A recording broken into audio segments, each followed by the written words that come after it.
আমাকে সাংবাদিক ভাইরা একটু ছোট চিট পাঠিয়েছেন বাংলায় বলার জন্য। আমি বাংলাতেই বলতাম, কারণ আমি ইংরেজিতে বলার সময় খুব স্বস্তি বোধ করি না, কারণ যে মেঠো রাজনীতিবিদ তো সেই জন্য আপনার সেটাই আমি সহজ এবং আপনার আমি ভালো মনে করি আর কি। প্রিয় একজন ব্যক্তিত্ব যিনি ঠিক বাংলাদেশের মুক্তির পূর্ব মুহূর্তে চলে গেছেন, তার স্মরণেই আজকে, তার সম্মানে আজকে আমার এখানে আসা। এই জন্যে যে আমার শরীর সকাল থেকে বেশ খারাপ। আমার বন্ধুবান্ধবরা সবাই জানেন, কালিগরা জানেন, আমি প্রায়তই আজকে অসুস্থ হয়ে পড়ি এবং আমার প্রেশার নেমে একেবারেই নিচের দিকে নেমে গিয়েছিল। যাই হোক, সেটা ব্যক্তিগত ব্যাপার। আমি আপনাদেরকে ধন্যবাদ জানাচ্ছি যে আমাকে আজকে আপনারা এখানে আমন্ত্রণ জানিয়েছেন। আমাকে সাংবাদিক ভাইরা একটু ছোট চিট পাঠিয়েছেন বাংলায় বলার জন্য। আমি বাংলাতেই বলতাম, কারণ আমি ইংরেজিতে বলার সময় খুব স্বস্তি বোধ করি না, কারণ যে মেঠো রাজনীতিবিদ তো সেই জন্য আপনার সেটাই আমি সহজ এবং আপনার আমি ভালো মনে করি আর কি। আমাকে একটা আপনার বিষয় দেয়া হয়েছে। সেই বিষয়টা হচ্ছে যে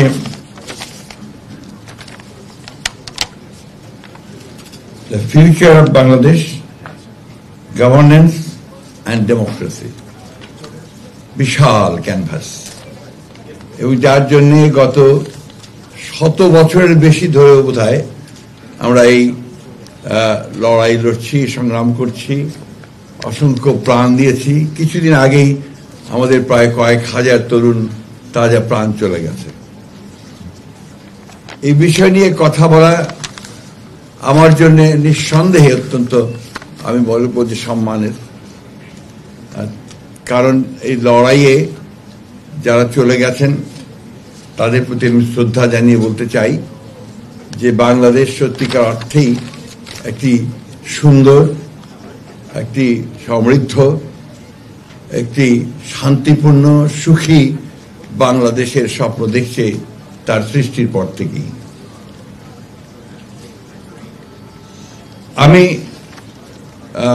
দার্শনিক কোনো বক্তব্য রাখবো না, একেবারে মেঠো কথায়, মেঠো ভাষায় মানুষের যেটা প্রয়োজন, এখন যে বিষয়গুলো নিয়ে মানুষ অত্যন্ত চিন্তিত কথা বলছে, সেই বিষয়টা নিয়েই কথা বলতে চাই। আপনারা নিশ্চয়ই, আমার একটা বদনাম আছে আর কি বলা যায়, যে আমি রবি ঠাকুরের একটু ভক্ত বেশি, প্রায় রবি ঠাকুরের রেফারেন্স দিয়ে কথা বলে ফেলি। রবি ঠাকুরের একটি কবিতা আছে যেটা প্রায় আমি বলি, কারণ এটা আমার সবচেয়ে ভালো মনে হয়। এটা আমার কাছে খুব অত্যন্ত আকর্ষণীয় মনে হয়। কবিতাটি হচ্ছে, দুঃসময় যদিও সন্ধ্যা আসিছে মন্দ মন্থরে, সব সঙ্গীতে গেছে ইঙ্গিতে থামিয়া, তবু বিহঙ্গ ওরে বিহঙ্গ মোর, এখনই অন্ধ বন্ধ করুণা পাখা। আসলে আমার চারদিকে তাকিয়ে, আপনাদের বিশেষ করে টেলিভিশনের টক শো, বিদ্বান মানুষদের কথা, আপনার রাজনীতির বক্তৃতা, সবকিছু শুনে সবাই কেমন যেন একটু হতাশ হয়ে পড়ছেন। বলছি যে এত যে রক্তপাত হলো, এত যে রক্ত ঝরলো, এত যে মায়ের বুক খালি হলো, তার পরিণতি কি হবে শেষ পর্যন্ত?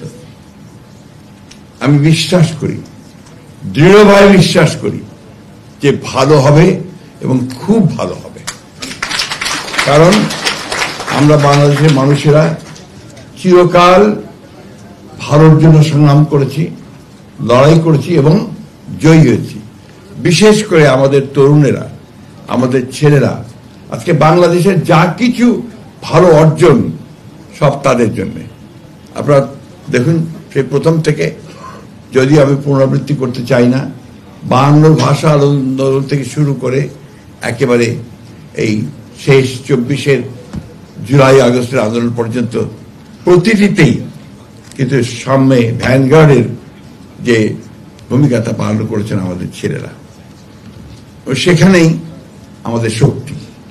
আর শক্তি আমাদের সেই মানুষগুলো, যে মানুষগুলোর কথা কিছুক্ষণ আগে রাশেদ তিতুমির বলে গেছেন, যেটা আজকাল আর কেউ আলোচনা করে না অনেকেই, ওয়েলফেয়ার ইকোনমিক্সের কথা, অর্থাৎ যাদের জন্য কথা বলা দরকার, সে আমাদের খেটে খাওয়া মানুষগুলো, কৃষক, শ্রমিক, মেহনতি মানুষ।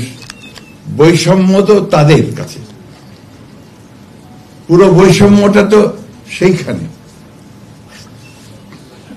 সেই কথাগুলো কিন্তু আমরা অনেকেই বলছি না। তো আজকে এই মানুষগুলো কিন্তু দেখুন একেবারে হেসে হাসি মুখে সে কাজগুলো করে যাচ্ছে, তাদের বাংলাদেশকে তারা টেনে তুলে ধরছে। আমি কিছুদিন কাজ করার সুযোগ হয়েছিল আমার, যখন আমাদের বেগম খালেদা জিয়া প্রধানমন্ত্রী ছিলেন, কৃষি মন্ত্রণালয়ে কিছুদিন কাজ করার সুযোগ হয়েছিল। তখন মাঠে ঘাটে ঘোরার অনেক বেশি সুযোগ সৃষ্টি হয়েছিল। আমি দেখতাম যে আমাদের কৃষকেরা কাজ করছে, আর তার পাশে ব্লক সুপারভাইজার নামে একদল সরকারি কর্মকর্তা আছেন, যারা কৃষকদের সঙ্গে তাদেরকে সাহায্য করে কৃষি উন্নয়নের জন্য। বিভিন্ন নতুন নতুন যে আপনার যে ইগুলো আসে, টেকনোলজিগুলো আসে, সেটাকে কিভাবে ডিসেমিনেট করা যায় মাঠের মধ্যে, সেটার জন্য। আমার কাছে মনে হয়েছে যে বাংলাদেশের সবচেয়ে দেশপ্রেমিক শ্রেণী বা পেশার মানুষ যদি থাকেন, তাহলে কৃষির মানুষেরা, তাদের সঙ্গে যারা কাজ করেন, এই কৃষিবিদ, কৃষি বিজ্ঞানী, তাঁরা। কারণ এখন পর্যন্ত সবচেয়ে বেশি, আপনি যদি বলেন যে কোথায় সাকসেসটা বেশি বাংলাদেশের, আমরা যখন 1971 সালে যুদ্ধ করি স্বাধীনতার জন্য, তখন আমাদের লোক সংখ্যা ছিল 7.5 কোটি, এখন লোক সংখ্যা আমাদের প্রায় 18 কোটি। সেই সময় আমাদের খাদ্য ঘাটতি ছিল প্রায় 28 লক্ষ টন, আর আজকে খাদ্য ঘাটতি প্রায় নেই বললেই চলে। এই পুরো খাদ্য ঘাটতি মিটিয়ে এই মানুষ, এতগুলো মানুষের খাদ্যের নিরাপত্তা প্রদান করে যে শ্রেণীটা কাজ করলো, সেটা কৃষকেরা ও তাদের সঙ্গে যারা কাজ করেছেন, সেই কৃষি বিজ্ঞানীরা বা কৃষিবিদেরা। এটা অনেকে আমরা বলিও না, বুঝিও না, জানিও না। আমি এই কথাগুলো এই জন্য বলছি যে এই বিষয়গুলো বোধহয় একটু জরুরি ভিত্তিতে দেখা উচিত। আমরা এখন খুব ব্যস্ত হয়ে পড়েছি যে আমেরিকা আপনার ট্যারিফ আরোপ করে ফেলেছে, এবং খুব দ্রুত যদি এই ট্যারিফের সুরাহা না করা যায়, তাহলে আরো বড় বিপদে পড়তে হবে। এটা তো সত্য কথা। কিন্তু আমার মনে হয় যে আমরা এই শ্রেণীর মানুষগুলোকে যদি সামনের দিকে এগিয়ে আনতে পারি, তাদেরকে কাজ দিতে পারি, তাদেরকে আপনার বিভিন্ন প্রযুক্তি দিতে পারি, তাহলে এই সমস্যাগুলো আমরা অতি দ্রুত কাটিয়ে উঠতে পারবো। রাজনীতির সমস্যা আমাদের আছে, এই বরাবরই আছে, আজকের না।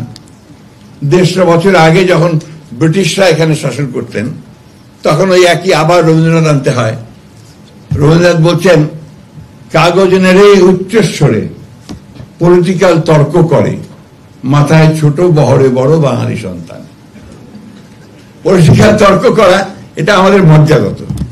আমরা আপনার চায়ের দোকানে বসে রাজনীতির কথা বলবো।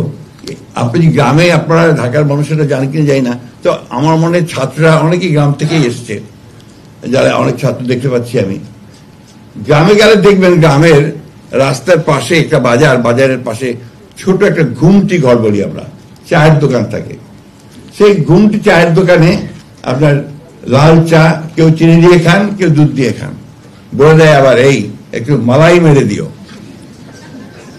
তো ওই দোকানটা থেকে দেখবেন দুটো ভাগ হয়ে আছে, দুটো বেঞ্চ আছে।